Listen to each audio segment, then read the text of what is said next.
एक और दमदार शुरुआत के लिए तैयार होते हुए बाजार और आज फिर से सेंचुरी मारने के मूड में है एसजीएक्स निफ्टी। दुनिया भर के बाजारों से बेहद शानदार संकेत कल की मजबूती को आगे बढ़ाने का काम करेंगे हफ्ते के आखिरी दिन भारतीय बाजार। स्वागत है ऐसे बेहतरीन मूड माहौल में आप सबका शेयर बाजार लाइव में। नमस्कार, मैं हूं अनिल सिंघवी और नमस्कार, मैं हूं दीपांशु भंडारी। ज़बरदस्त मोमेंटम अनिल जी बना हुआ है ग्लोबल मार्केट्स में, हमारे मार्केट्स में। कुछ इंपॉर्टेंट लेवल्स भी हमने क्रॉस करें, कुछ इंपॉर्टेंट लेवल्स और क्रॉस करने हैं। आज का सेशन कैसा रहेगा ये बताइए सर, आज के ट्रिगर्स। पहले तो आज के ट्रिगर्स बता दीजिए जाए दीप। और आज के ट्रिगर्स में अमेरिकी बाजारों में उतार चढ़ाव के बीच दिन की ऊंचाइयों पर जाकर बाजार होते दिखे हैं बंद, यानी कि सबको खरीदने और बिकवाली का मौका देकर अमेरिकी बाजार मजबूती के साथ बंद हुए हैं। और वैसा ही मूड माहौल एसजीएक्स निफ्टी में दिख रहा है। 17,900 के ऊपर अब निकलकर टिकने की कोशिश एसजीएक्स निफ्टी करता हुआ दिख रहा है। एक जी बिजनेस की बड़ी और एक्सक्लूसिव खबर आपके लिए, 1000 करोड़ रुपए के व्हील्स बनाने की तैयारी के लिए एक बड़ा ऑर्डर आ रहा है। तो जो रेलवे कोचेज में व्हील्स लगते हैं वो बनाने वाली कंपनियां आज रहेगी सुर्खियों में। वहीं जो नॉन बासमती चावल है, गैर बासमती चावल जिसे कहना ठीक होगा, और स्पेशली जो टुकड़े हैं उनके एक्सपोर्ट्स पर 20% ड्यूटी लगाई गई है। और टुकड़े चावल को एक्सपोर्ट, जो कि आमतौर पर सस्ता माना जाता है, वो अब नहीं किया जा सकेगा। यानी कि खाने पीने की चीज़ों की बढ़ती महंगाई को देखते हुए सरकार ने गैर बासमती चावल के एक्सपोर्ट पर लगाई है रोक। हालांकि ज़्यादातर लिस्टेड कंपनियां बासमती चावल का ही एक्सपोर्ट करती, तो उन पर ज़्यादा असर नहीं होगा। लेकिन हाँ, बड़ी खबर, बिल्कुल, तो बड़ी खबर है। और ऐसे कई सारे कदम सरकार ने उठाए। एग्री कमोडिटीज़ में हमने देखा वीट के एक्सपोर्ट्स पर भी रोक लगाई गई थी। साथ ही हमने देखा मेटल्स में भी सरकार का एक्शन रहा है। तो डेफिनेटली एक खबर है जहां पर रखनी है नज़र। बट नज़र है अनिल जी बाजार के मूड माहौल पर। एसजीएक्स निफ्टी देखिए सर, 125 अंक ऊपर डेज हाई पर ट्रेड कर रहा है। अमेरिकी फ्यूचर्स बढ़िया मूड माहौल में, 2 दिनों से ग्लोबल मार्केट्स रिवाइवल के मूड में। और परसों तो एक बाउंस बैक आना था, ये हमें मालूम था, और अच्छा बाउंस बैक आया। बट कल का एक्शन और भी इंटरेस्टिंग था क्योंकि यहाँ पर कोई पॉजिटिव ट्रिगर तो नहीं, बल्कि जो कमेंट्री आई वो इतनी खास नहीं थी, फिर भी बाजार अच्छे मूड में रहे। नहीं, लेकिन एक चीज बताओ, जो कमेंट्री जेरेमी पावेल साहब की ना, जो कल भाषण था, और ईसीबी का भी, ईसीबी का, हाँ, ईसीबी से तो खैर हमारे बाजार चलते नहीं है। पावेल साहब ज्यादा इंपॉर्टेंट है, तो पहले जो ज्यादा इंपॉर्टेंट है उसकी बात कर लो, बुरा मान जाए कहीं। ठीक है। अच्छा, पावेल साहब जो जैक्सन हॉल में बोले थे उससे ज्यादा खराब बोले या कम खराब बोले? कम खराब यार, सेम, ऑलमोस्ट सेम। मतलब उससे ज्यादा तो नहीं बोला, उससे ज्यादा नहीं बोला, उससे ज्यादा तो नहीं, बस तो वो तो हमें पता है।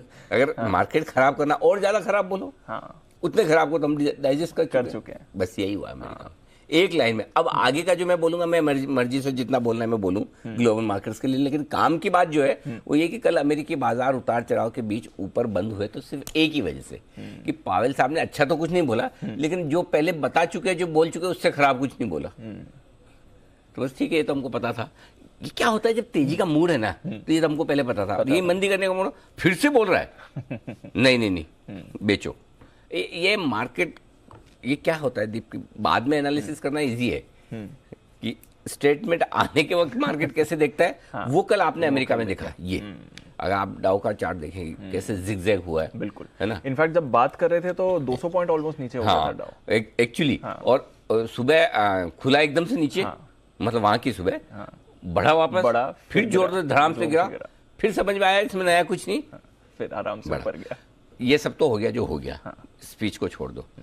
हुआ क्या है एक्चुअली? हुआ सिंपल ये है दीप की, ओवरसोल्ड है मार्केट। डाउ भी ओवरसोल्ड है, नैस्डैक भी ओवरसोल्ड है।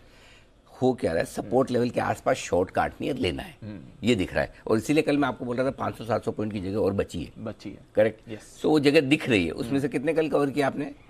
करीबन 200। हाँ, 200 को पॉइंट कर दिए, तो 300-400 पॉइंट की जगह और है डाउ में ऊपर जाने की मिनिमम। उसके बाद देखेंगे वहाँ क्या सिचुएशन होती है। सेम सिचुएशन नैस्डैक में भी है, थोड़ी और जगह। तो निचले स्तर पर शॉर्ट कवरिंग। अच्छा देखिए, शॉर्ट जिसने किया है ना, उसको काटने का मौका कब मिलता है और उसको सही दाम पे कब खरीदने का मौका मिलता है? जब खराब खबर हो। खराब खबर पे तेजी करने वाला ट्रेडर बेचता है ना, स्टॉप लॉस ट्रिगर करके, या फिर लॉन्ग पोजीशन हल्की करता है। जो पहले से शॉर्ट है उसको तो खराब खबर पे काटना है। करेक्ट। यही कल हुआ है अमेरिका में। तो ये तो अमेरिका का हाल अलग हो गया। बाकी अमेरिका में कोई खास बदलाव नहीं। कच्चा तेल $88 आया, थैंक यू वेरी मच। 90 के ऊपर मत जाना। कल तो कुछ भी नहीं किया। हाँ, कल लगभग $2 की रेंज में पूरा टाइम पास। तो $88 नीचे देखा था मैंने, तो 88 से 90 की रेंज में चल रहा है, ठीक है। फिर आपका बॉन्ड यील्ड और जो डॉलर इंडेक्स है वो लगभग स्टेबल है, उसमें भी कोई खास बदलाव हुआ नहीं। 3.31 के आसपास बॉन्ड यील्ड है। डॉलर इंडेक्स भी 110 के आसपास ही ऊपर, थोड़ा सा 109 के आसपास बना हुआ है। ये थोड़ा सा नीचे आया, ये एक अच्छा संकेत है। अब जो बाकी बड़ा एक्शन हुआ है दीप, वो हुआ है यूरोप में। Yes, European central bank ECB की बैठक हुई है और ईसीबी में पहली बार ही 0.5% ब्याज देने पड़े। पहली बार इतिहास में पहले कभी एक भी बार 0.5% बढ़ेंगे। हाँ। अच्छा, बढ़ेगी तो ठीक। हाँ। अब अगर आपने यूरोप की कमेंट्री सुन ली ईसीबी की, तो आपसे कुछ भी खरीदा ना जाएगा। मतलब ईसीबी जितना खराब बोल सकता था, जैसा जेरेमी पावेल साहब ने जैक्सन हॉल में बोला 1000 पॉइंट जब डाउ गिरा था, उससे तो बहुत ज्यादा खराब बोले वो। Correct sir.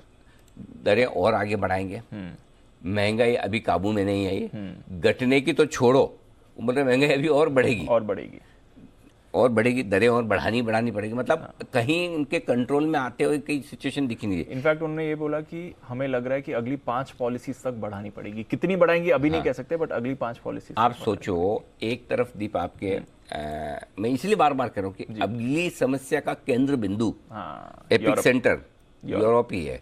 आप देख लो, अगर जिसको किसी को डाउट है कि नहीं अनिल जी तो सुबह रोज बोलना है तो कुछ तो बोलेंगे ना, तो आप कह लेना ये ईसीबी ने जो बोला है उसको अच्छे से सुन लो, पढ़ लो, समझ लो, आपको समझ में आ जाएगा कि यूरोप में आगे क्या समस्या होने वाली है। बहुत क्लियर कट समझ में आ रहा। 5 पुलिस तक ब्याज दरें बढ़ाएंगे, 0.5% पहली बार बढ़ाई है, महंगाई का टारगेट कम नहीं किया है और बढ़ाया है। बढ़ाना ही पड़ेगा ना। गैस के दाम देखो, एनर्जी के दाम देखो, महंगाई आएगी कहाँ से कम। हर कंपनी को, हर कंज्यूमर को बिना एनर्जी के तो, और एनर्जी के दाम हमारे यहाँ कैसे होता है, क्रूड बढ़ता है तो हर चीज का दाम बढ़ता है ना। इनपुट कॉस्ट आपकी बढ़ जाती है, रॉ मटेरियल कॉस्ट बढ़ जाती है, सेम चीज वहां पर हो रही है। सो अभी तो और मतलब हम तो मैंने गवर्नर साहब का इंटरव्यू किया, शक्तिकांता दास साहब को मैंने क्या पूछा, महंगाई पीक होगी? सर ने बोला हाँ हो गई। वही हेडलाइन बनी। करेक्ट। यहाँ पे पीक किधर का पीक, कौन सा पीक? अभी तो और बढ़नी है। 9% पे बैठे हो भाई साहब, फिर भी बोल रहे हो और बढ़नी, और इस पूरे साल के लिए भी उसी लेवल पर रहने वाला है। तो अगली समस्या यूरोप से ही आएगी। अगर सुलझ जाए मामला, रशिया यूक्रेन चीजें ठीक हो जाए, गैस सप्लाई प्रॉपर हो जाए, कर जाए सर्दियों के पहले, तो ठीक। नहीं तो मुझे लगता है जो करेक्शन आएगा ना ग्लोबल मार्केट्स में, जब भी आए, अब कब आएगा ये तो बोलना मुश्किल है, लेकिन जब भी आएगा यूरोप से आएगा। बड़ी चीज अगर कोई खराब होगी तो यूरोप से होगी। अमेरिका अपने आप को संभाल लेगा, चाइना से फर्क ज्यादा नहीं पड़ता क्योंकि उनकी ग्रोथ कम ज्यादा है, तो भी वो बड़ा मतलब ऐसा मार्केट है, ऐसी इकोनॉमी जिसके बारे में कोई ढंग से अंदाजा लगा नहीं सकता। उनकी जो मर्जी होती है वो बताते हैं। हमारे यहाँ समस्या है नहीं। बाकी हमारे आसपास में छोटे छोटे देश जो हैं, उनका कोई वर्ल्ड इकोनॉमी में ग्रोथ के और जीडीपी के कंट्रीब्यूशन के लिहाज से कोई वजूद है नहीं। तो उस हिसाब से अगर आप देखें तो जो अगले प्रॉब्लम जहाँ भी आनी है वो यूरोप से आनी है बस। तो यूरोप थोड़ा आगे चिंता, बट फिलहाल ठीक है। आज बाकी ग्लोबल माहौल अच्छा है, डॉलर इंडेक्स 109, यूएस मजबूत। हम एंजॉय करेंगे बिल्कुल। चलिए, एंजॉय करने के लिए तैयार हैं। और इसमें एक कॉम्प्लीमेंट आपको भी देना चाहूँगा सर। पिछले हफ्ते जो आपने कहा था, आज ऑफ कोर्स गणेश चतुर्थी का आखिरी दिन है, आज फाइनल विसर्जन आज होने वाला है। पिछले 10 दिन काफ़ी इवेंटफुल रहते हैं सभी घरों के लिए, और स्पेशली जो इस तरह से सेलिब्रेशन रहा है, और मार्केट्स ने भी इसको भरपूर सेलिब्रेट किया। और मुझे याद है 29 तारीख 30 तारीख की सुबह हमने बात करी थी, 31 से शुरू होने वाला था, और तब आपने एक बहुत बढ़िया कमेंटरी करी थी। एक बार पहले मैं वो कमेंट्री दिखाना चाहता हूँ व्यूअर्स को, और फिर आपसे इस पर अपडेट लेंगे। पिछले 12 साल में कम वयस लगभग जहाँ तक मेरी याददाश्त मुझे सहयोग करती है, एक भी बार ऐसा नहीं हुआ है कि गणेशोत्सव के एक दिन पहले, यानी कि आज का दिन, कल छुट्टी है, बिल्कुल, आज का दिन जहां बाजार बंद हुआ हो, वहां से लेके गणेश विसर्जन तक, अनंत चतुर्दशी जिसे हम कहते हैं, चतुर्दशी के दिन हम गणेश जी को विदा करते हैं, बप्पा को विदा करते हैं, तब तक बाजार एक भी नेगेटिव बंद नहीं हुआ, एक भी बार। वाओ, इस पीरियड में 12 साल, यहाँ से वहां तक, हाँ, 12 साल में ये 10 दिनों का जो समय है, इसमें बाजार पॉजिटिव रहते हैं। ये तो बहुत बढ़िया। और मिनिमम 1% की बढ़त है और मैक्सिमम 3% के आसपास की बढ़त हुई है। जबरदस्त। तो मतलब 1 से 3% की बढ़त है। फिर जब पिछले 12 सालों का ये ट्रैक रिकॉर्ड है, तो हम इस बार ऐसा क्यों माने कि इस बार ऐसा गणेशोत्सव में नहीं होगा। बाजार के लिए तो मुझे पूरी उम्मीद नहीं, भरोसा है कि अगले 10 दिन बाजार आपके लिए बेहतर रहने चाहिए। और क्या जबरदस्त एक्शन दिखा अनिल जी उस भरोसे का। 30 तारीख की सुबह आपने बात करी थी, उसी दिन हमने देखा एक बड़ा ब्रेकआउट आया बाजार में, और वहां से देखिए सर एक्शन पूरा भरपूर है। और आज का भी मूव कर लें तो बहुत ही अच्छी तेजी बनी सर। तो कमाल गणपति जी का, हमारा उसमें क्या रोल है? कुछ भी नहीं, भरोसा तो था, हमने तो खाली इन्फॉर्मेशन दी और भरोसा दिखाया। बाकी तो ये कमाल पूरी तरह से मतलब ईश्वर की कृपा है, गणपति जी की कृपा है कि सोचिए बहुत सारे लोग वो बोल सकते हैं, देख सकते हैं, अरे यार ये क्या रिसर्च है, अनिल जी कुछ भी बोलते हैं। पैसा बनना चाहिए कैसे भी बने, करेक्ट, अगर इस लॉजिक से भी बन जाए तो क्या बुरा है, ऑफ कोर्स, है ना। और अगर गणेश जी की कृपा है बाजार पे तो है ना, किसको नहीं चाहिए। अच्छा चलो आप ये लॉजिक नहीं भी मानते तो किसको जिस भी ईश्वर को आप मानते हो किसको उसकी कृपा नहीं चाहिए, किसको उसको आशीर्वाद नहीं चाहिए, ईश्वर को नहीं चाहिए। मांग के देख ले मन में पता चल जाएगा उसकी क्या वैल्यू है। तो हम तो भरोसा करते हैं और भरोसा दोनों लिहाज से करते हैं। भगवान पे तो भरोसा है ही है, डेटा पे भी भरोसा है, और दोनों को मिलाकर अगर आप देखें तो फिर ऐसा भरोसा निकल कर आता ही है। क्योंकि साल दर साल ट्रैक कर रहे हैं, ऐसा अंदाज से एक बार का देख कर नहीं बोल दिया, करेक्ट। इतने सालों से ट्रैक कर रहे हैं, इतने सालों से ये ट्रेंड है। अब अगले साल सब बोलेंगे मैं लिख के देता हूँ, अब सबको सामने आ गए ना सर, अब आराम से। सो आप देखिए करीबन 3.25% निफ्टी बढ़ा है जब हमने बात की थी उस दिन, ठीक है, और करीबन 5% बैंक निफ्टी आज का और गिन लीजिए, आधा परसेंट भी आज का गिने तो करीबन 3.25% का निफ्टी, 5-5.5% के 6% का बैंक निफ्टी। कहाँ कम होता है दीप, इससे ज्यादा आपको क्या चाहिए। और सबसे बड़ी बात वो छोड़ो, इस बीच में आपने खराब टाइम भी देख लिया। 7 दिन 8 दिन तक नैस्डैक खराब रहा है, डाउ 7 में से 6 दिन खराब रहा है, exactly. तब भी गणपति के उत्सव में हमारे मार्केट बढ़ रहे हैं। एब्सोल्युटली। और एक आदमी बता दो जिसको मंदी का मूड हो अभी नहीं है, सब बाय ऑन डिप्स पर है। तो इससे बढ़िया टाइम क्या हो सकता था। 7-8 दिन का, 10 दिन का जो आपको 11 दिन के गणपति होते हैं, तो पूरे 11 दिन में एक दो तीन छुट्टी आई है। एक तो गणपति गणेश चतुर्थी, 8 ट्रेडिंग सेशन में 5-6% बैंक निफ्टी, 3-3.25% निफ्टी, और स्टॉक्स तो आपके देख लो जिसने जो ले रखे हैं 5 से 15%, 25% तक के रिटर्न कई सारे। सीमेंट देखो, बड़े बड़े सीमेंट स्टॉक 10-15% रिटर्न दे गए ये दिनों में। सो विसर्जन का दिन है, बापा वापस जाते तो अच्छा नहीं लगता, दुख होता है कि बापा वापस जा रहे हैं, लेकिन निवेशकों को आशीर्वाद देकर जा रहे हैं। तो ये समय, और आज तो मुंबई, महाराष्ट्र और पूरे देश भर में गणपति विसर्जन की बड़ी धूमधाम भी रहेगी। और अच्छा बाय द वे, ये जो तस्वीरें आप देख रहे हैं ये लाइव तस्वीरें हैं इस वक्त मुंबई की। गणेश गली जो हमारे ऑफिस के पास में है, और थोड़ी देर में हम लाल बाग चा राजा जो है, हम मुंबई में लाल बाग चा राजा बोलते हैं, वैसे लाल बाग का राजा, ये लाल बाग का राजा है जिनके आप दर्शन इस वक्त कर सकते हैं। आज इनका भी विसर्जन होगा, और देर रात तक मेरे ख्याल से सबसे लंबा विसर्जन का जो जुलूस चलता है वो लाल बाग का राजा का होता है। वो सुबह 11 बजे से अभी शुरू होगा, वो सबसे आखिर तक उनका विसर्जन होगा, अगले मतलब आज रात को 3-4-5 बजे।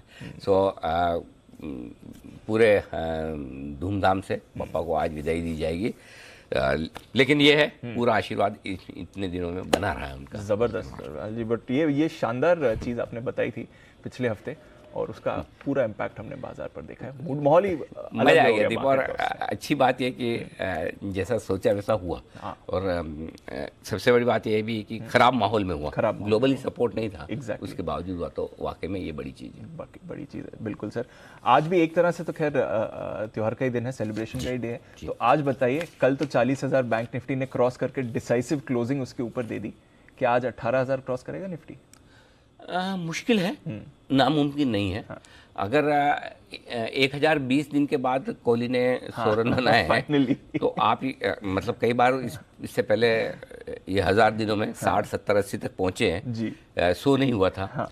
सो अगर आपको वही है कि 99 में सेंचुरी नहीं है और 100 में सेंचुरी है, यानी कि 18,000 पे 18,000 नहीं, 18,950 या 18,975 पे आप, सॉरी 17,950, 17,975 को आप 18,000 नहीं मानते हैं, तब तो 18,000 शायद थोड़ा मुश्किल हो जी। लेकिन हाँ, अगर आप 17,900 और 18,000 में ज़्यादा फर्क नहीं करते हैं, जो कि एक स्टॉक मार्केट ट्रेडर के नाते नहीं करना चाहिए। अगर आप क्रिकेटर हैं तो फिर आपके लिए 18,000 ही होता है। So I think it is as good as 18,000। मतलब कोई 950, 975, 18,000 हो भी जाए, और होने में भी क्या है, इट्स जस्ट ए नंबर। खाली इसीलिए सिग्निफिकेंस है कि 18,000 के लेवल पर कॉल राइटिंग काफ़ी है, नेचुरली बड़ा लेवल है मंथली वीकली सीरीज में। तो हो सकता है आप 950, 975 के आसपास जाकर थोड़ा रुक जाएं तो रुक भी जाएं, कोई बड़ी बात नहीं। और अल्टीमेटली आज नहीं तो कल कभी तो पार करेंगे 18,600 तो हमने हाई बनाया है और वो बनाया था दीप 19 अक्टूबर को 18,604 का हाई था। 19 अक्टूबर से 19 अक्टूबर के पहले हो जाए, वापस से नया हाई बन जाए तो क्या चाहिए। बिल्कुल। तो घूम फिर कर वापस आप लाइफ हाई की तरफ बढ़ रहे हैं। बैंक निफ्टी बहुत ज़्यादा दूर नहीं है, लाइफ हाई 41,829 है और वहाँ से आप 40,200 यानी कि 1,600 पॉइंट ही बचे इंटरडे में। और अगर क्लोजिंग बेसिस पे देखें तो सिर्फ 1,000 पॉइंट दूर है, 41,238 का ऑल टाइम हाई क्लोज है, वहाँ से तो बिल्कुल ही नज़दीक है। सो आई थिंक मेरे हिसाब से 18,000 हो गया। अब खाली लेवल देखने के लिए जिनको रिकॉर्ड्स के लिहाज से चाहिए वो थोड़ा इंतजार कर ले, आज शायद आए शायद नहीं है, आ भी सकता है, मतलब कोई बड़ी बात नहीं है। लेकिन सिग्निफिकेंस 18 ऐसा तो नहीं है ना कि 18,000 होते हैं सारे स्टॉक से दाम कट से रीसेट होकर 3% ऊपर। ऐसा नहीं वैसा नहीं ना, इसलिए मेरे हिसाब से 17,950 18,000 ही है एक तरह से था। बिल्कुल। बट पॉइंट ये है मूड माहौल बहुत बढ़िया। आप दो बड़े लेवल के आसपास है, एक 40,000 जो आपने पार कर लिया बैंक निफ्टी पर, दूसरा 17,800 था वो कल हमने पार कर लिया, उसके आसपास बंद हुआ है और आज 18,000 के आसपास का है। और 18,000 के ऊपर अगर बंद हो जाते हैं दीप, अब आप बोलोगे रोज सर आप है ना बढ़ाते रहते हो ऐसे, अब मैं थोड़ा मैं ऐसे ही, तो 18,000 के ऊपर बंद होने पर पूरी तरह से हम तैयार हो रहे हैं नए हाइस के लिए। और एक चीज़ और दीप याद दिलाना चाहता हूँ, 17,166 29 अगस्त को लो बनाया था और उस दिन जो बाजार घुमा था, हम बात भी कर रहे थे, नेक्स्ट डे 17,760 बनाया, तब भी हमने बोला था कि अब ये नए हाइस की तरफ बाजार बढ़ रहा है। ये करेक्शन जो इसको पूरा करना था 18,000 से 17,200 तक का 800 पॉइंट का करेक्शन आ गया, 1/3 करे 2,800 पॉइंट बढ़े थे, लगभग 800-900 पॉइंट का करेक्शन आ गया। अब ये खत्म होकर बाजार नए हाइस की तरफ बढ़ रहा है। तो मुझे लगता है एक बार अगर 18,000 के ऊपर क्लोज मिल जाए फिर आप नए हाई के पहले रुकेंगे नहीं। 18,000 के ऊपर नया इसके पहले नहीं रुकेंगे। निफ्टी भी बनाएगा, बैंक निफ्टी भी हो सकता है निफ्टी बनाने में वक्त लगा है, मुझे लगता है बैंक निफ्टी पहले बना लेगा। बैंक निफ्टी नया हाई बनाने को तैयार हो रहा है, खतरा। और रीजन है दीप, सेफ्टी है ना बैंक में, फंडामेंटल रीजन से बढ़ रहा है, ऐसा नहीं कि बैंक निफ्टी अपनी मर्जी से बढ़ रहा है। क्रेडिट ग्रोथ है, मार्जिन इंप्रूवमेंट है, परफॉर्मेंस प्रॉफिट पर जबरदस्त आ रही है, एसेट क्वालिटी सुधर रही है और पुराने बेड डेट्स वापस आ रहे हैं। बिल्कुल। कल आईडीएफसी फर्स्ट के मैनेजमेंट आप देखो उन्होंने खुद ने बोला है कि आइडिया जैसे भी पैसे आ गए है ना। एक बार तो सब लोग लिख ही चुके थे ना, कंप्लीट राइट ऑफ, कंपनी को राइट ऑफ कर दिया था। करेक्ट, आज देखो कर दिया, कंपनी लोन पे कर रही है, बड़ी चीजें, ये सब बढ़िया बदलाव होते दिख रहे हैं जी। बिल्कुल। तो चलिए, अच्छा मूड माहौल है, बैंक्स की लीडरशिप आपको दिख रही है इस बाजार में और वहाँ से आप एक्शन और बड़ा वाला बनते हुए देख सकते हैं। इनफैक्ट एक बार नज़र भी डाल दीजिए, एशिया का मूड माहौल बहुत ही शानदार आपको दिख रहा है। SGX निफ्टी ज़बरदस्त मोमेंटम है और बात करते करते भी 100 पॉइंट की अपनी तेज बना कर रख रहा है। तो फिर आइए, आज 18,000 में एक चीज़ और, कल काफ़ी लोग कल ही बोल रहे कि कोहली का जर्सी नंबर भी 18 है, अभी 18,000। अच्छा भाई, तो हमारे दर्शकों से मैं जानना चाह रहा हूँ, जरा मुझे ट्वीट करके बताइए, 122 रन 60 बॉल 61 बॉल में बनाए Kohli man of the match है या 4 रन देके 5 विकेट लेने वाले भुवनेश्वर कुमार बनता है। तो कभी कभी ये होता है, बैंक निफ्टी को वो इज्जत नहीं मिलती जो वो डिजर्व करता है निफ्टी के सामने। कभी कभी ये भी होता है कि हम कहते हैं कि क्रिकेट के सामने दूसरे खेलों को वो इज्जत नहीं मिलती जो वो डिजर्व करते हैं। कभी कभी हम ये कहते हैं कि महिला क्रिकेटर्स को उतना सम्मान नहीं मिलता जितना पुरुष क्रिकेटर्स को मिलता है। वैसे ही मेरा सवाल ये भी है कि बल्लेबाजों को जो सम्मान मिलता है वो शायद गेंदबाजों को नहीं मिलता। करेक्ट, ये वही अफगानिस्तान है जिसने पाकिस्तान के छक्के छुड़ा दिए थे, ऑलमोस्ट जीत गए। अगर वहां पे 4 रन देके 5 विकेट निकालना वो किसी सेंचुरी से कम नहीं है। अच्छा, एक और चीज बता दूं, with due respect to Kohli, मुझे बहुत पसंद भी है और कल तो उन्होंने जो कमाल किया, कोहली जैसी सेंचुरीज बहुत सारी आ सकती है। आ सकती है। 4 रन पे 5 विकेट रेयर होता है, बहुत रेयर होता है, बहुत रेयर। बिल्कुल, उसको तहस नहस कर रहा है। तो जरा मुझे ट्वीट करके बताइए आपके हिसाब से मैन ऑफ द मैच कौन होना चाहिए था। बिल्कुल, है ना। मतलब हम हिंदुस्तान में हर चीज पे राय रखने के लिए स्वतंत्र है, ऑफ कोर्स, बिल्कुल। और क्रिकेट पे तो सबसे ज्यादा। हाँ, क्रिकेट। और कल तो मैं कोई एक बहुत इंटरेस्टिंग वीडियो आया था, वो देख रहा था, आपको शायद मैंने नहीं भेजा होगा, आइएगा शो के बाद। ओहो, जो उन्होंने मतलब पूरा एनालिसिस किया है सरकास्टिक तरीके से, राइट, गरम जो चल भी रहा था ना, बहुत सारे आशुतोष ने भी ट्वीट किया कि सारे प्लेयर्स के लिए क्या आप लोग ड्रीम 11 पे टीम बनाओ, क्रिकेट हम खेल रहे थे क्रिकेटर्स के लिए वाला। लेकिन ये ठीक है, ये इंडिया में क्रिकेट ऐसा ही है, जब आप अच्छा खेलते हो तो सर आंखों पर चढ़ाते हैं, जब खराब हो जाता है तो उतारने में भी वक्त नहीं लगता। हमारा भी हाल ऐसा ही है। हाँ। एक दिन स्टॉप लॉस ट्रिगर हुआ तो मतलब आपसे खराब तो कोई है ही शुरू नहीं। हो जाती हैं बालें। और बाकी प्यार भी इतना भरपूर देते हैं कि जिसकी मतलब कहीं कोई आप सोच नहीं सकते उससे वो तो ज़्यादा। हमेशा ही मिलता है सर, बिल्कुल। आइए फिर बताएं सर, आज 18,000 तो नहीं, बट आ भी सकता है क्या मालूम, बट आज के लिए अगर सेटअप समझना है, मूड माहौल देखना है और संकेत देखने हैं, तो वो क्या कह रहे हैं आज के? Global positive, FIIs positive, DIs positive, DIs और एफएनओ न्यूट्रल है, सेंटिमेंट ट्रेंड पॉजिटिव है। दीप एफएनओ डेटा, एफआईज के डेटा यही डिस्कस करना था। ग्लोबल के चक्कर में एफआईज को भूल न जाना। कल के ब्लॉक डील के बावजूद डेटा बहुत मजबूत है। 2900 करोड़ की खरीदारी कल वो थी ना अपनी बड़ी ब्लॉक डील इंडिगो की। 850 करोड़ के इंडेक्स फ्यूचर्स और 1700 करोड़ के स्टॉक फ्यूचर्स बेचे जरूर हैं, लेकिन ओवरऑल कल के डेटा काफ़ी मजबूत है। लोकल फंड ने सिर्फ 200 करोड़ की बिकवाली की, तो एफआईज के डेटा भी कल मजबूत आते हुए दिखे।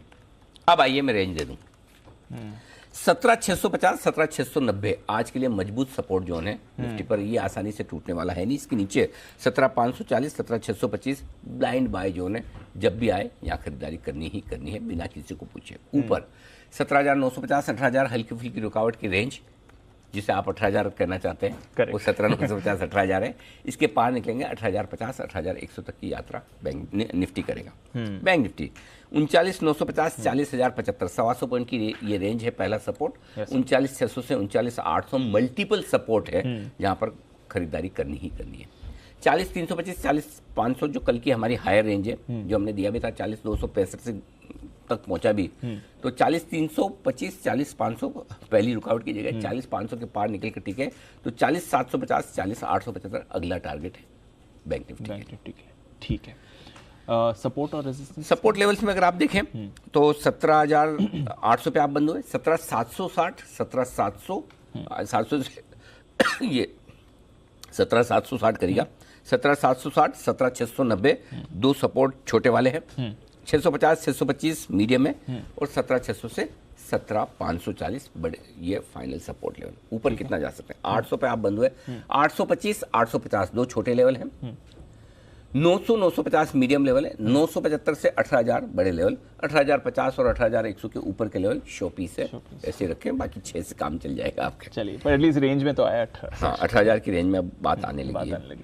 बैंक निफ्टी 40,200 पे आप बंद हुए, 40,075, 39,950 ये दो छोटे लेवल है, 39,850, 800 और 700 मीडियम लेवल, 39,600, 39,550 फाइनली बड़े लेवल। ऊपर 40,325 छोटा, पहले 40,275 भी है, वो मैंने दिया नहीं, उसकी जरूरत नहीं है। 40,325, 40,500 दो छोटे लेवल है, 40,600, 40,750 दो मीडियम लेवल है, 40,825, 875 और 41,000 तक के लेवल आपके लिए बैंक निफ्टी पर और ऊपर आते हुए दिखेंगे। Done sir. कल का थोड़ा डेटा समझाइए सर, क्योंकि एफआईएस की लॉन्ग्स पोजीशन में कुछ बदलाव नहीं आया, निफ्टी पीसीआर में कुछ बदलाव नहीं आया, बैंक निफ्टी का पीसीआर तो कल गिरकर आया। ऑफकोर्स वीकली एक्सपायरी भी थी, बट ये इंटरेस्टिंग डेटा है क्योंकि इतनी अच्छी तेजी दिखी और पुट कॉल रेशियो आपका उसमें कम होकर दिख रहा है। विक्स ऑफकोर्स हमारा स्टेबल था, वहां पर तो कुछ ऐसा एक्शन नहीं है, बट एफआईएस की पोजीशन और पीसीआर, ये क्या हुआ है? देखो, बिना कुछ बदले अगर सब कुछ बदल जाए और अच्छा हो जाए तो और क्या चाहिए। सो कहीं कोई डेटा तेजी में हल्के कैसे हो गए? मेरे ख्याल से एक्सपायरी की वजह से। हाँ। लेकिन आप सोचिए, आप 18,000 के नजदीक है, अभी भी पुट कॉल रेशियो 1.07, यही तो चाहिए। बैंक निफ्टी का पुट कॉल रेशियो 0.8, यही तो चाहिए। ओवरबोट है ही नहीं ना। हाँ। हमें ओवरबोट नहीं चाहिए, एग्जैक्टली। हाँ, तो हायर साइड पर ओवरबोट नहीं है। दी पिछली बार 18,600 हुआ था, आप देखो ना 1.6, 1.7 पुट कॉल रेशियो चलता था, याद है मुझे, बिल्कुल। आशीष है ना, आशीष याद है ना? अब तो आते ही नहीं है। हाँ, अब तो 1.40 पे ही ओवरबोट हो जाता है, 1.35 पे ओवरबोट हो जाता है। तो हल्के ना मार्केट, हल्के, बिल्कुल, तो बढ़िया है, बहुत बढ़िया। तो इसलिए अपने सबसे बड़ी बात है कि हायर लेवल पे आप हल्के हैं तो गिरने, अगर करेक्शन आता भी किसी वजह से तो आपके लिए जगह कम है गिरने की। राइट, पोजीशन ज्यादा हो तो गिरोगे ना, आप ज्यादा बेचोगे, एग्जैक्टली, है ना? तो वो एक अच्छा, ये डेटा अच्छे। ठीक है।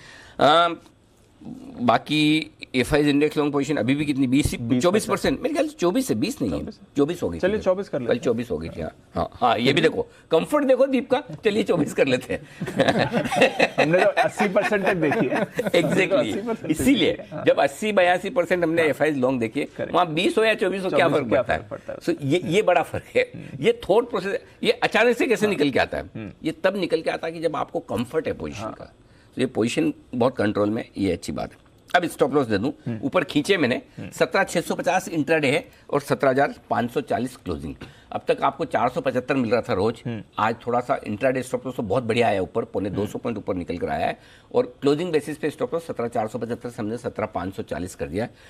अब 5-15 पॉइंट अपना दिमाग लगा लेना अगर जरूरत पड़े तो, वैसे तो पड़ेगी नहीं, लेकिन पड़े तो अपना लगा लेना। बैंक निफ्टी में भी मैंने स्टॉप लॉस ऊपर खींचा है, 39,800 क्लोजिंग बेसिस पे है, इंट्राडे में 39,950। अगर यहाँ पर आपको थोड़ा नीचे का भी रखना है तो आप अपने हिसाब से रख सकते हैं, अदरवाइज ये स्टॉप लॉस आप फॉलो कर लीजिए। शॉर्ट साइड पर आपको होना नहीं चाहिए, नहीं होना चाहिए। बताइए दिया था कल के, काट के जाओ। रट्टा मारा था ना 17,760 760, सबको न्यूज रूम में भी सबको याद हो गया, याद है। हाँ सबको याद है। 760 के ऊपर बंदा नहीं काटा, अब दो कितनी 200 पॉइंट ऊपर वहां से 860 960 पहुंचने की तैयारी है, ठीक है ना।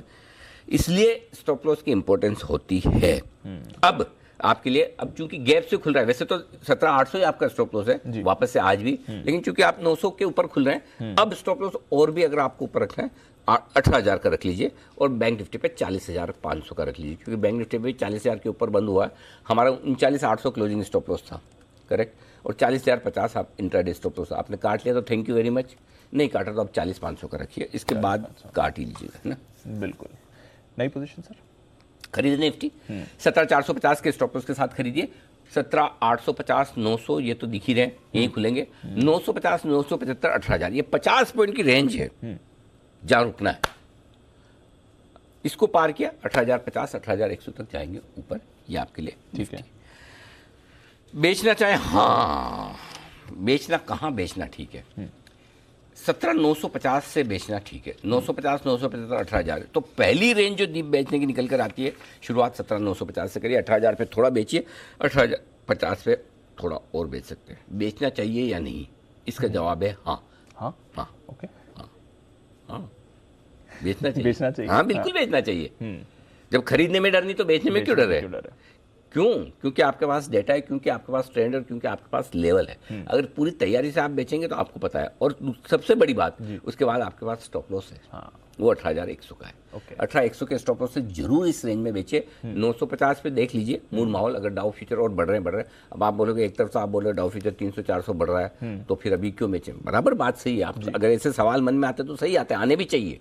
क्रॉस क्वेश्चनिंग बहुत जरूरी है, बिल्कुल सवाल पूछेंगे तभी आपको समझ में आएगा क्यों बेचना चाहिए। क्योंकि दीप है ना, हम 17,200 से 18,000 नॉन स्टॉप 800 पॉइंट बढ़े हैं। यस, बड़ा लेवल 18,000 साइकोलॉजिकली, पोजीशंस के लिहाज से भी, और इसलिए एक बार वहां पर बेचकर हल्का फुल्का करेक्शन आ जाए, 100-150-200 पॉइंट वापस मिल जाए आपको, फिर से घुस जाइए, क्या दिक्कत है। 17,800 850 की रेंज में वापस आए तब फिर एंट्री। ये स्किल ट्रेडर्स के लिए, उन ट्रेडर्स के लिए जो स्क्रीन के सामने बैठते हैं, हर वक्त टच में रहते हैं। ऐसा नहीं कि मतलब मेरे को बेचा 17,950 पे, बॉस ने बुला लिया मीटिंग के लिए 3 घंटा मीटिंग के लिए आके देखा था 18,200 वैसा काम मत करना, और ऊपर से स्टॉप लॉस भी नहीं लगा के। सो इसलिए अगर आप डे ट्रेड कर रहे हैं, एग्रेसिव ट्रेड कर रहे हैं, तो आपको बेचना भी चाहिए ऊपर में, कोई हर्ज नहीं। अच्छे लेवल में बेचने के लिए, जहाँ से आपको नहीं तो कोई बात नहीं, वापस 800-850 आए तब ले लेना बस। अगर नहीं बेच पाए तो कोई ऐसा जरूरी भी नहीं, तेजी का मार्केट है, बाय ऑन डिप से नीचे में मिलेगा, फिर से खरीद लीजिएगा, ठीक है। तो ये हो गया आपके लिए बेचने की राय। टारगेट 17,900 850 825 3 छोटे target, 800 765 medium target, 690 650 final target अगर आ जाए तो। अब आइए बैंक निफ्टी। अच्छा, रेगुलर ट्रेडर्स को नहीं बेचना, सिर्फ अग्रेसिव ट्रेडर्स के लिए निफ्टी बेचने की राय? हाँ, रेगुलर में नहीं, आज ही नहीं ट्राई करना, नहीं कर सकते हो, ऐसा है। मतलब स्टॉप लॉस के सी, ऐसा नहीं कि लेवल नहीं है बेचने का। एग्रेसिव लिखने के पीछे मेरा पर्पज अलग है। एक, एग्रेसिव ट्रेडर को उस समय का मूड माहौल देख के बेचना, दूसरा उसको ये समझ में आना चाहिए रिस्क है, और तीसरा स्टॉप लॉस लगाना ही लगाना। नॉर्मल वाला एक बार लगाए ना लगाए चल सकता है, थोड़ा बहुत अपना दिमाग लगा ले, इसमें नहीं। तो मैं अपनी सेफ्टी के लिए ज़्यादा बोलता हूँ आपसे भी ज़्यादा। नहीं तो बोला आप तो बोले थे 18,000, आप ये भी बोले थे 500 पॉइंट, अभी 400 पॉइंट और डाउ बढ़ेगा, फिर बिखवा भी दिया, फिर रात को SGX निफ्टी दिखे मूड खराब हो। सो इसलिए ये स्टॉप लॉस के साथ आप बेचो, बिल्कुल बेचिए। मैं इसलिए बोल रहा हूँ हाँ 4 बार हाँ बोला है कि बेचना है। हाँ, लेकिन आपकी पोजिशनिंग क्लियर होनी चाहिए, रिस्क मैनेजमेंट क्लियर होना चाहिए, डिसिप्लिन क्लियर होना चाहिए। नहीं करेंगे तो फंस जाएंगे। आइए, बैंक निफ्टी खरीदना है 39,950 के स्टॉप लॉस के साथ खरीदिए। 40,325, 40,500 दो छोटे टारगेट हैं, 40,600 मीडियम टारगेट एक ही है। बड़े टारगेट में 40,750, 825, 875। दीप, अब यहाँ पे एक चीज समझने वाली बात है। पहली रेंज जहाँ पर बैंक निफ्टी को जाना था, कल भी हम बात कर रहे थे, आज भी फिर कर रहा हूँ, 40,325, 40,500 है। कल 325 से थोड़ा सा 50 पॉइंट हम दूर रह गए, तो आज इस रेंज में पहुंचेंगे। 40,500 के आसपास अटकना है हमें थोड़ा, 300 पॉइंट यहाँ से पार हो गए। अगली बड़ी रेंज जो बैंक निफ्टी का नया टारगेट बनेगा, वो ध्यान से सुनिएगा, वो बनेगा 40,750 से 40,875। ये 125 पॉइंट की रेंज है जो नेक्स्ट बड़ा टारगेट है। ठीक है, इसके बाद के बड़े टारगेट मैं अभी बता नहीं रहा, लेकिन 41,000 से लेकर 41,250 का आएगा। वाह, 41,238, 41,238। इसकी इंपॉर्टेंस आपको बता दूं, लाइफ में आपको पता नहीं होगी। 26 अक्टूबर 2021, ठीक 11 महीने पहले, यस, ये बैंक निफ्टी की लाइफ टाइम हाई क्लोजिंग है। तो अगला बड़ा टारगेट 40,750, 875 पार करेंगे तो 41,250 के आसपास का, 225 के आसपास का निकल कर आता है। ये ठीक है, चलिए। तो बेचने का बताया नहीं, बेचने का बताइए। बैंक निफ्टी बेचेगा 40,750, 40,875, जिस रेंज की अभी मैं बात कर रहा था वहां है, तो बेचना ही है। 40,500 के आसपास बेचना कि नहीं बेचना, वो उस समय डिसाइड करेंगे, अभी नहीं। ठीक है, ठीक है। और क्योंकि पोजीशन है ना, नई सीरीज की शुरुआत हुई तो ज्यादा डेटा है नहीं, इसलिए वहां बेचना। 41,000 का स्टॉप लॉस होगा स्ट्रिक्ट। 40,600, 500 दो छोटे टारगेट, 40,325, 275 और 200 मीडियम टारगेट, 40,075, 39,950, बस इतने ही टारगेट है। ओके, 39,950 तक के टारगेट्स के लिए आप बेच सकते हैं। खरीदारी की भी राय है, एक्शन भरपूर रहेगा। डेल्टा कॉप बैन में है, बना हुआ है, कोई और बदलाव नहीं है। डेटा बाकी भी समझा दें सर, वायदा कारोबार के 18,000 एक ही लेवल इंपॉर्टेंट है, जहां पर हाईएस्ट ओपन इंटरेस्ट कॉल्स में है 36 लाख शेयरों का निफ्टी के। 22 लाख शेयर कल ही जुड़े हैं, तो 18,000 के आसपास हल्की फुल्की प्रॉफिट बुकिंग रुकावट आएगी, उसे एंजॉय कीजिए। बैंक निफ्टी पर डेटा कम है, कोई खास डिस्कस करने की जरूरत है नहीं। ठीक है, तो चलिए, नई वीकली सीरीज हो रही है शुरुआत। अच्छे मूड में है बाजार, आइए देखते हैं फिर स्टॉक्स कौन से रहेंगे खबरों के दम पर एक्शन में। ब्रोकरेजेस का आज क्या कहना है, ट्रिगर्स कौन से हैं इंपॉर्टेंट। अरमान, नुपुर और आशीष हैं हमारे साथ तैयार। अरमान, मॉर्निंग, बताएं ट्रिगर्स और खबरें आज की। जी, ट्रिगर्स में सबसे पहले अंबुजा और ACC जो इनका ओपन ऑफर है वो बंद होता हुआ दिखेगा। ग्लोबल में ध्यान रखिएगा क्योंकि EU जो है इमरजेंसी एनर्जी समिट है उनकी, उसी के साथ साथ अब खबरों पे आ जाते हैं तो महिंद्रा एंड महिंद्रा पर ध्यान रखिएगा क्योंकि महिंद्रा ने जो अपनी पहली EV जो XUV 400 जो है वो लॉन्च किया है। उसी के साथ साथ उन्होंने ये भी बताया कि सिंगल चार्ज में लगभग 456 किलोमीटर जो है वो ये जो डिस्टेंस है वो तय कर सकती हैं। और जनवरी 400 किलोमीटर यस सर, चार्ज करके, यस सर। अभी तक तो हाईएस्ट मेरे ख्याल से 150 से ज्यादा, 250 253 है सर। और SUV है वो। SUV है। SUV को तो ज्यादा पावर लगता है ना। Correct sir. पेट्रोल की गाड़ियां नहीं चलती 450 किलोमीटर पूरी टंकी पे। क्या बात कर रहे यार, मेरी डीजल वाली है, सॉरी। सर आपकी अलग है थोड़ी। डीजल वाली है, हाँ पेट्रोल वाली। पेट्रोल वाली 450 नहीं चलती, नहीं चलेगी, नहीं चलती। ये तो जोरदार है, और SUV है उसके ऊपर। एक्साइटमेंट है इसमें। अरमान ने काम की इन्फॉर्मेशन मिले, बढ़िया। आज मैनेजमेंट भी मिलने वाला। हाँ, आज 12 बजे मैनेजमेंट है हमारे साथ। मेरे ख्याल से राजेश जजूरीकर साहब है हमारे साथ में 12 बजे। हाँ देखो ना, सामने फोटो भी आ गई, बिल्कुल। तो वो 12 बजे जुड़ेंगे, तो सुनिएगा, समझिएगा, बहुत इंटरेस्टिंग है ये, बिल्कुल। अच्छा, वर्ल्ड EV डे है आज। वर्ल्ड EV डे भी है। अच्छा, इलेक्ट्रिक व्हीकल्स डे। अभी तक मैंने ड्राइव किया नहीं है एक भी इलेक्ट्रिक व्हीकल। नहीं, बैठा जरूर हूँ एक दो बार, लेकिन ड्राइव नहीं किया अभी तक। एक बार एक्सपीरियंस तो अलग एक्सपीरियंस है। एक बार महिंद्रा से मंगवाता हूँ गाड़ी, एक बार कम से कम टेस्ट ड्राइव तो की जाए। मतलब बिल्कुल आवाज नहीं है, वैसे भी कार के अंदर बैठ के तो आवाज नहीं आती, बट कार के साइड में भी अगर आप खड़े हो आपको पता ही नहीं चलेगा कार है, ऑन है, चल रही है कुछ। अच्छा, बंसल जी जुड़ चुके हैं। बंसल जी भी अपना कुछ शायद अनुभव साझा करना चाहते हैं हमारे साथ। बंसल जी, कुछ कहना चाहते हैं आप EV पर? नहीं अनिल जी, EV तो अनिल जी दीपांशु ने बोली दी। अनिल जी यही ऐड करना चाह रहा था, बिल्कुल साउंड नहीं आती अनिल जी, आपका कोई व्हाट्सएप मैसेज, कोई फोन का मैसेज मिस नहीं होगा उसके अंदर। बट अनिल जी मैं एक चीज पूछना चाह रहा हूं आपसे। अभी आशीष ने बोला टंकी, तो अनिल जी टंकी बोलने वाला आदमी ना टाटा एलेक्सा ही नहीं बोलेगा अनिल जी, टाटा एलेक्सा ही ओरिजिनल था कि टंकी ओरिजिनल था? क्योंकि अनिल जी हम तो टंकी बोलते हैं और साथ में टाटा एलेक्सी बोलते हैं, तो ये पूछिए कि टंकी ओरिजिनल है कि एलेक्सा ही ओरिजिनल है अनिल जी? तो आप कुछ ना कुछ तो अनिल जी बनावटी है। हाँ, तो आप ये कह रहे हैं कि आशीष की बातों में थोड़ा विरोधाभास झलक रहा है। तो आप ये जो टंकी जो बोला है ना, इसे ही ओरिजिनल समझिए। बाकी एलेक्सा ही तो किसी से इंस्पायर होके बोला होगा। अब साथ में आगे जो नीचे सर झुका कर ऐसे बैठे हुए हैं, हाँ हाँ सामने देखो कुणाल जी, आप ही से इंस्पायर हुआ था एलेक्साई में, बाकी तो पहले तो एलेक्स ही बोलता था। कुणाल जी भी सोच रहे मैंने क्या सिखा दिया है। आइए चलिए बताइए आगे और खबरें क्या क्या है जी। सर जो इसकी जो बुकिंग है, अभी जो बुकिंग जनवरी 2023 से चालू होने वाली है और फेज़ 1 में 16 शहरों में जो है ये लॉन्च की जाएगी।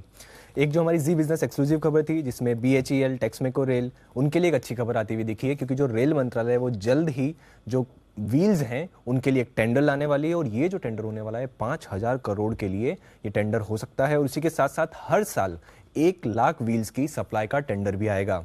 राइस स्टॉक्स पर ध्यान रखिएगा, क्योंकि जो सरकार ने गैर बासमती चावलों के ऊपर जो 20% है वो एक्सपोर्ट ड्यूटी लगाई है। उसी के साथ साथ अगर आप देखेंगे ब्रोकन राइस है उनके एक्सपोर्ट पर तो टोटल बैन ही लगा दिया है, और ये आज से लागू हो चुका है। PNC इंफ्राटेक, इनको लगभग आप 1460 करोड़ के प्रोजेक्ट के लिए NHIA के साथ इन्होंने कंसेशन एग्रीमेंट करा है, और इसी के साथ साथ ये जो है टोटल 24 महीने में जो है इसका जो इनको कामकाज है वो पूरा करना है। संवर्धन मदरसन सुमी इंटरनेशनल पर भी ध्यान रखिएगा, क्योंकि DICV से अगर आप देखेंगे तो उन्होंने फ्रेम मैन्युफैक्चरिंग और असेंबली ऑपरेशंस के अधिग्रहण किया है। DICV Daimler India commercial vehicle private limited है, और इसी के साथ साथ अगर आप देखेंगे जो अधिग्रहण जो किया है उनकी अगर आप बुक वैल्यू देखेंगे तो उन्होंने वो तो बुक वैल्यू जो है वो अधिग्रहण बुक वैल्यू पर ही होने वाला है। हालांकि जो उन्होंने अमाउंट एग्जैक्ट अमाउंट वो डिस्क्लोज नहीं किया सर्कुलर में। और अगर FY22 में अगर आप देखेंगे तो DICV के जो वॉल्यूम और सप्लाई एग्रीमेंट के अनुसार अधिग्रहण का अगर आप देखेंगे तो लगभग असेट्स जो है अधिग्रहण की असेट वो करीब 300 करोड़ है। और उसी के साथ साथ मदरसन वायरिंग पर भी ध्यान रखिएगा, क्योंकि सबरिया में जो है इन्होंने एक नया जो वायरिंग हार्नेस का जो फैसिलिटी है उसका भी उद्घाटन किया है। ओके, तो ये है आपके लिए कुछ इंपॉर्टेंट खबरें जहां पर रखनी है नजर। नुपुर, मॉर्निंग बताएं आपके पास कौन सी खबरें हैं? Good morning. सबसे पहले इक्विटास होल्डिंग और इक्विटास स्मॉल फाइनेंस बैंक के लिए एक पॉजिटिव न्यूज़ आती देखिए, क्योंकि जो अमालगमेशन स्कीम है दोनों के बीच उससे अब शेयर होल्डर्स और क्रेडिटर्स से मंजूरी मिल गई है। पावर फाइनेंस कॉरपोरेशन पे भी खबर है कि ऊर्जा मंत्रालय से कंपनी को एक MOU में एक नया क्लॉज शामिल करने के लिए कहा गया। इसके चलते जो लॉजिस्टिक और इंफ्रास्ट्रक्चर सेक्टर है उससे भी अब ये पावर फाइनेंस कॉरपोरेशन कर्ज दे सकती है। एजिस लॉजिस्टिक आज फोकस में, क्योंकि 13 तारीख को कंपनी की जो बोर्ड बैठक है वहाँ पे अंतरिम डिविडेंड पे कंपनी फैसला लेगी। रिलायंस पावर में काफ़ी इंटरेस्टिंग न्यूज़ है, क्योंकि US की एक इन्वेस्टमेंट फर्म कंपनी में 933 करोड़ का निवेश करने वाले 15% हिस्सेदारी खरीदेगी, और जो इशू प्राइस है वो 15.5 रुपये का है। फिलहाल ये स्टॉक 21 रुपये के भाव पर ट्रेड कर रहा है। बल्क डील से इंटरग्रुप एविएशन कल से फोकस में, क्योंकि जो गंगवाल फैमिली है वो अपना हिस्सेदारी कम करने वाली थी। जो एक्सचेंज में नोटिफिकेशन डाला है उसके हिसाब से उन्होंने 2.74% स्टेक अब ओपन मार्केट के थ्रू बेच दिया है। राकेश गंगवाल और शोभा गंगवाल ने अपनी कुछ हिस्सेदारी को कम किया है। हर्षा इंजीनियर्स भी आज का IPO आने वाला है। 14 सितंबर से 16 सितंबर तक ये IPO खुलेगा। इसकी जो साइज है वो 755 करोड़ है, इसमें से 455 करोड़ का फ्रेश इशू है, और जो 300 करोड़ है वो जो ऑफर फॉर सेल है उसका है। ओके, तो ये है आपके लिए कुछ और खबरें, जो बड़ी ब्लॉक डील्स भी हुई हैं। आइए अब समझते हैं आज की ब्रोकरेज रेडार के एक्शन को FIR में।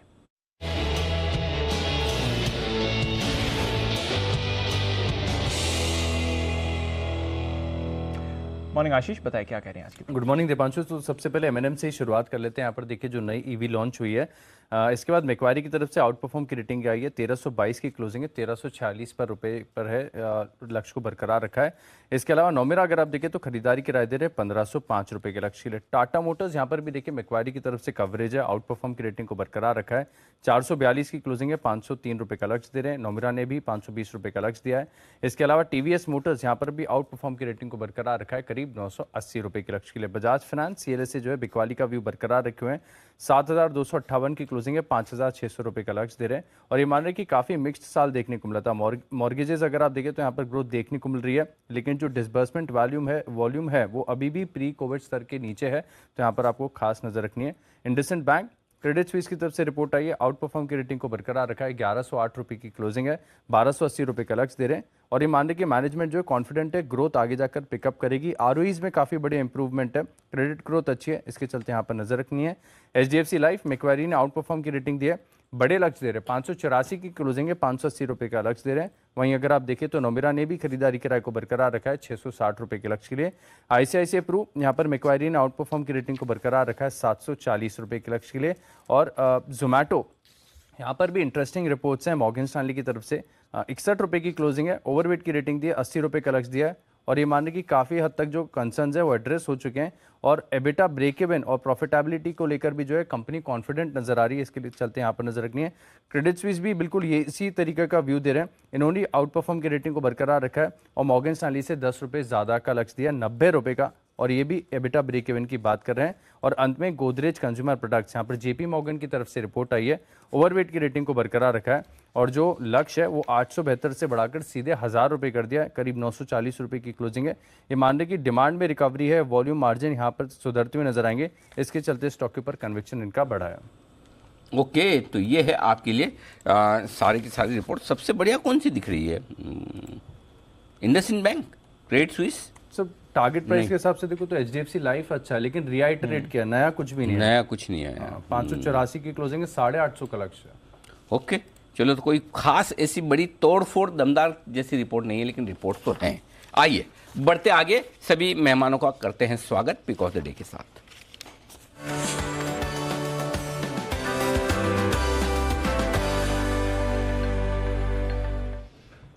आप सबका स्वागत है। चलिए शुरुआत करते हैं। बंसल जी से तो गुड मॉर्निंग हो ही चुकी है, तो अब आज एक बार सुमित जी के साथ शुरुआत की जाए। सुमित जी, सुप्रभात। Good morning Anil ji, good morning. Anil ji, आज पिक ऑफ द डे के तौर पे पीडीलाइट को सिलेक्ट करना चाहिए। पीडीलाइट चार्ट्स के ऊपर बढ़िया दिख रहा है, स्टॉक के अंदर ब्रेकआउट ही है, स्टॉक तेजी के ट्रेंड के अंदर में है और स्टॉक आज और अगले कुछ दिनों में और तेजी का मूव दिखा सकता है। तो पीडीलाइट के अंदर खरीदारी करें, नीचे के अंदर 2820 के आसपास का स्टॉप लॉस लगाएं और यहां से मेरे को लगता है कि पीडीलाइट के अंदर एक बढ़िया मूव ऊपर की तरफ देखने को मिलेगा, जिसके अंदर 2920, 2940 ये लेवल्स आने वाले कुछ ही दिनों में पीडीलाइट में देखने को मिल सकते हैं। तो आज और एक दो दिनों के लिए पीडीलाइट में खरीदारी करें 2920, 2940 के टारगेट्स के लिए। परफेक्ट। कुणाल जी, सुप्रभात, बताएं सर, क्या है आपका इरादा? अनिल जी सुप्रभात, दीपांशु सुप्रभात। अनिल जी, खरीदारी करनी है और बैंक निफ्टी में जो जबरदस्त तेजी चल रही है उसकी अगुवाई कर रहा है स्टेट बैंक, तो स्टेट बैंक में खरीदारी की राय है। यहाँ पर 538 के स्टॉप लॉस से फ्यूचर्स में बाय करें। पहला टारगेट होगा 557 रुपए का, इवेंचुअल टारगेट 565 रुपए का, तो 565 के टारगेट के लिए SBI में खरीदारी कराएं। कुणाल जी, एक मासूम सा सवाल है आपको और बंसल जी को देखकर, अभी जरा बंसल जी को भी दिखाइए और बंसल जी जरा ऐसे करिए, ऐसा थोड़ा सा हाथ में ऐसा, जिसमें कि आपका 3 नंबर एकदम साफ साफ दिख जाए। 3 ही नंबर है ना आपके टी शर्ट पे? कितना नंबर लगाया जरा देखना आपके राइट हैंड साइड शोल्डर में बंसल जी के। नहीं, उधर वाला राइट इधर होता है। हाँ, 3 नंबर। हाँ, तो मेरा कुणाल जी से सवाल ये कि कुणाल जी, 1 नंबर तो आप हैं, 3 नंबर बंसल जी भी है, बीच में 2 नंबर कौन है? ये हम जानना चाहते हैं कि 1 नंबर और 3 नंबर के बीच में 2 नंबर कौन है? अनिल जी देखिए, 2 नंबर की बात अनिल जी जितनी छुपी ढकी रहे उतना बेहतर रहता है अनिल जी। अच्छा, तो आप ये कहना चाहते हैं कि कुछ तो है, तो उसको बंसल जी के 2 नंबर जो है वो बताने जैसे नहीं है। अनिल जी मुझे लगा आशु जी बोल देंगे कहीं। हाँ, चलो बढ़िया है, तो आशु जी के अलावा भी कोई है? धन्यवाद, बहुत बढ़िया। तो SBI खरीदारी करने की राय आपके लिए आती हुई कुणाल जी की तरफ से। आइए, हिमांशु जी भी तैयार है अपनी पिक ऑफ द डे के साथ। Sir, good morning. Very good morning to you Anil ji, good morning Deep, good morning everyone. Anil ji, pick of the day है अदानी पोर्ट्स, जिसको मैंने कल क्लोजिंग शो में भी कवर किया था। 885 रुपए का क्लोज है अनिल जी। मुझे लगता है ये स्टॉक आज एक नया लाइफ टाइम हाई बनाने का पोटेंशियल रखता है, तो अदानी पोर्ट्स में खरीदारी करके चलने की सलाह है। 874 रुपए का स्टॉप लॉस लगाना है।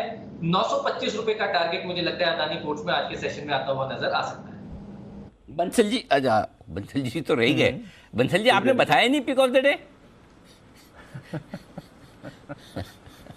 अनिल जी मैं तो खुद भूल गया, मेरे को लगा पिक ऑफ द डे मेरा हो गया है, अभी आपने ही याद कराया। अनिल जी मैंने कहा आपने मेरा नाम लिया, मैंने कहा इतनी जल्दी तो सवाल जवाब शुरू नहीं होते हैं अभी। तो अनिल जी मेरा पिक ऑफ द डे थोड़ा सा आउट ऑफ द बॉक्स है। मेरा पिक ऑफ द डे है BPCL, oil marketing company. BPCL पे खरीदारी की राय है 333 333 का स्टॉप लॉस लगाना है और टारगेट है 348 का, 348 के टारगेट के लिए बीपीसीएल है मेरा pick of the day. 3 number कुछ ज्यादा ही पसंद आ रहा है बंडल जी को आज। स्टॉप लॉस भी 333 का लगाया है। जी कुणाल जी कुछ कहना चाहते हैं, आपको शायद सलाह दे रहे हैं। जी कुणाल जी। अनिल जी देखिए, कल रात आप मेरे सपने में तो आए नहीं, लेकिन अनिल जी लगता है बंसल जी के सपने में आप आ गए थे। अनिल जी बंसल जी ने अभी सूचना भेजी है कि कल रात पूरी रात सो नहीं पाए। हाँ तो अनिल जी आप गए थे क्या सपने में? नहीं, मैं तो कल बहुत बिजी था, किसी के भी सपने में नहीं गया। काफी तो आपके आया ना, मैं कहीं और गया। I was really very busy.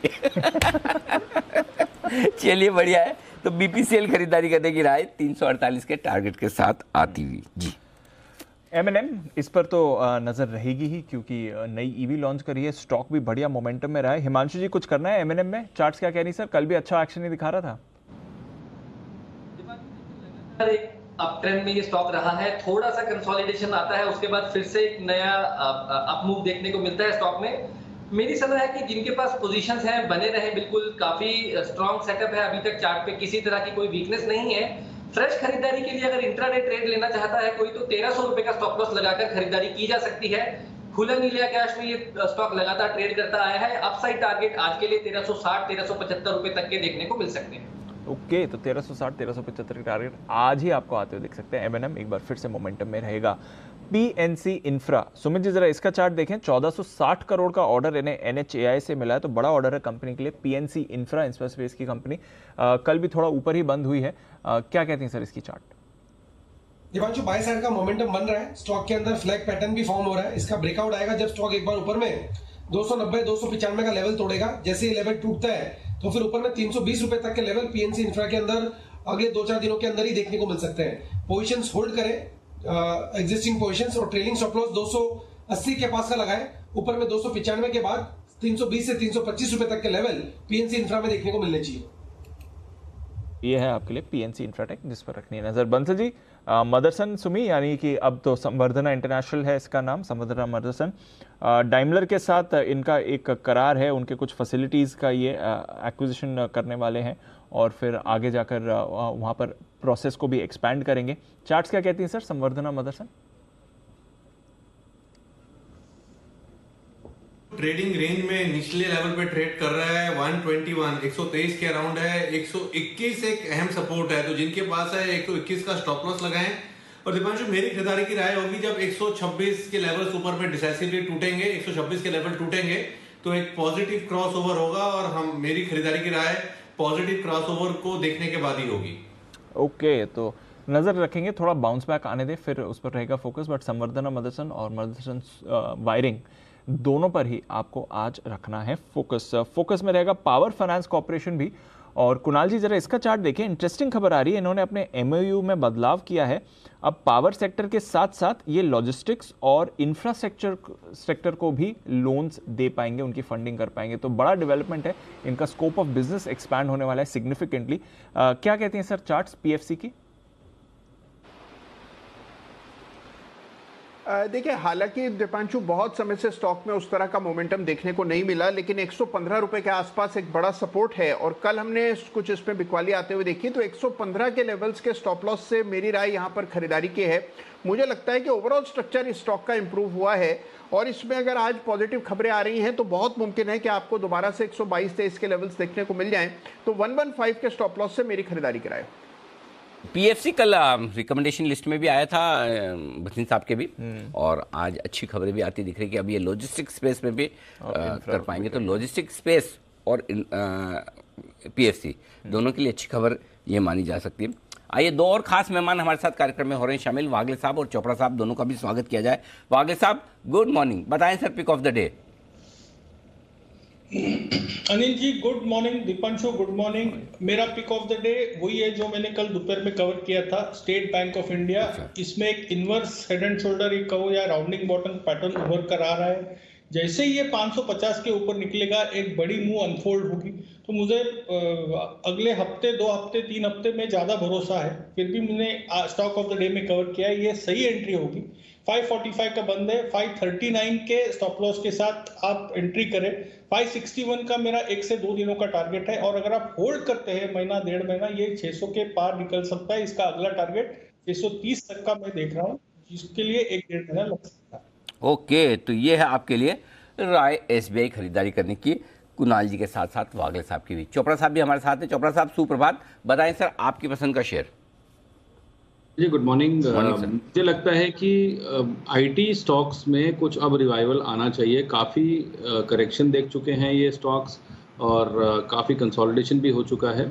तो इसी में एक दिग्गज कंपनी है L&T इन्फोटेक, LTI के नाम से आता है। ये करीब करीब 4520 के आसपास इसकी क्लोजिंग थी, और मुझे लगता है कि अगर कोई बहुत छोटी अवधि के लिए भी इसको लेता है तो अच्छी संभावना है कि ये 4700-4800 तक जा सकता है। तो L&T इन्फोटेक में खरीदारी करने की सलाह है, और कोई ज़रूरी नहीं आज ही हो जाए, मगर मुझे लग रहा है बहुत शॉर्ट टर्म में हम इसमें 4800 के टारगेट देख पाएंगे। ओके, तो L&T इन्फोटेक पर रखनी है नज़र। आईटी में हमने देखा भी था एक अच्छा मोमेंटम कल बन रहा था। कुछ मिड कैप आईटी स्टॉक्स तेज़ी में थे, लार्ज कैप्स में भी थोड़ी तेज़ी बन रही थी, और L&T इन्फोटेक इसके साथ चोपड़ा साहब जाना चाहेंगे आज। चलिए इस पर भी रहेगी नज़र। एजिस लॉजिस्टिक्स, हिमांशु जी इस पर राय दें। ऑफकोर्स आपके रेडार पर भी रहता है। 13 तारीख को बोर्ड बैठक है, दूसरा अंतरिम डिविडेंड देने वाले हैं इस साल का। क्या राय है सर एजिस के चार्ट्स पर? बोले तो एजिस केमिकल जिसका नाम हुआ करता था, चार्ट पॉजिटिव है। एक अच्छे अपमूव के बाद स्टॉक रिट्रेस करता नजर आया है शॉर्ट टर्म सपोर्ट्स के आसपास। मुझे लगता है कि यहाँ पर पोजिशनल व्यू बनाकर 255 260 इस जोन के नीचे का क्लोजिंग बेसिस का स्टॉप लॉस लगाकर यहाँ पर फ्रेश खरीदारी भी करके चला जा सकता है, और ऑफ कोर्स एग्जिस्टिंग पोजीशंस को होल्ड करके चलने की सलाह है। मेरा मानना है कि इमीडिएट शॉर्ट टर्म में यहाँ पर 320-325 रुपए तक के टारगेट्स आते हुए नजर आ सकते हैं, और अगर 320 रुपए के ऊपर का क्लोज यहाँ पर स्टॉक दिखाता है तो मुझे लगता है स्टॉक नए हाइस की तरफ चलता हुआ नजर आ सकता है, और पोजिशनल तौर पर 380 से 400 रुपए तक के लक्ष्य भी यहाँ पर देखने को मिल सकते हैं। ओके, तो ये है आपके लिए एजिस लॉजिस्टिक्स, जहां पर रखनी है आपको नजर। चोपड़ा साहब, इंश्योरेंस में से आपको कौन सा काउंटर पसंद है सर? आज मैक्वायरी और नोमुरा दोनों की रिपोर्ट्स आई हैं। HDFC लाइफ पर बड़े टारगेट्स निकल कर आ रहे हैं, ICICI प्रू पर अच्छे टारगेट्स आए हैं, LIC पर भी हम देख रहे हैं मैक्वायरी 850 का टारगेट इस समय दे रहा है। आपके भरोसा किधर रहेगा sir in life insurance companies में?